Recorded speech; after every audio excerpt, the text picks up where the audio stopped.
সংখ্যালঘু সম্প্রদায়ের উপাসনালয় ও পরিবার আক্রান্তের ক্ষয়ক্ষতি নিরূপণে জেলা প্রশাসকদের নির্দেশ দেওয়া হয়েছে। সেই সাথে আবারও আক্রান্তের ঘটনা ঘটলে তা জানাতে হটলাইন নাম্বার খোলা হয়েছে বলেও জানিয়েছেন ধর্ম উপদেষ্টা।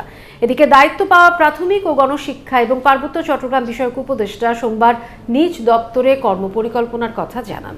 শারমিন মীরার প্রতিবেদন। দেশে গেল কিছুদিন শিক্ষার্থীদের আন্দোলন এবং তার পরবর্তী সময়ে সহিংসতায় সবচেয়ে বেশি আক্রান্ত সংখ্যালঘু সম্প্রদায়। সোমবার সচিবালয়ে ধর্ম মন্ত্রণালয়ের কর্মকর্তাদের সাথে বৈঠক শেষে এ বিষয়ে কথা বলেন ধর্ম উপদেষ্টা। বলেন, কতটা ক্ষতি হয়েছে তা নিরূপণ করতে জেলা প্রশাসকদের নির্দেশ দেওয়া হয়েছে। জেলা প্রশাসকদেরকে আমরা আজকেই আমরা চিঠি ইস্যু করব এবং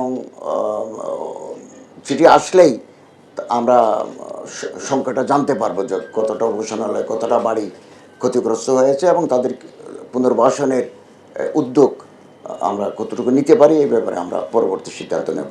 এদিকে রবিবার প্রাথমিক ও গণশিক্ষায় সেই সাথে পার্বত্য চট্টগ্রাম বিষয়ক উপদেষ্টার দফতর বন্টনের পর সোমবার অফিস করেছেন। প্রাথমিক ও গণশিক্ষা উপদেষ্টা মান উন্নয়নকে লক্ষ্য বলছেন। প্রাথমিক বিদ্যালয় খোলার বিষয়ে পরিকল্পনা কি, সেই প্রশ্নের জবাবও মিলল। সময়ে তো আসলে সামগ্রিকভাবে একটা অস্থিরতা তৈরি হয়েছে, আর বাচ্চারা খুব ছোট, ফলে যদি অস্থিরতা কম না কমে সমস্যাগুলো থাকে তাহলে তো মানুষজন বাচ্চাদের স্কুলে পাঠাতেও আগ্রহ বোধ করে না। ডিক্লেয়ার দিলেই তো হয় না ব্যাপারটা। সেই জন্যই এই বিষয়টা ঠিক করে আমরা জানাবো। এদিকে নিজ মন্ত্রণালয়ের কর্মকর্তাদের সাথে দায়িত্ব নেওয়ার পর মতবিনিময় করেছেন পার্বত্য চট্টগ্রাম বিষয়ক উপদেষ্টা। 71-এ আমাদের যে লক্ষ এদিনও নিজ মন্ত্রণালয়ে সাংবাদিকদের মুখোমুখি স্বরাষ্ট্র উপদেষ্টা। শারমিন মীরা, ৭১, ঢাকা।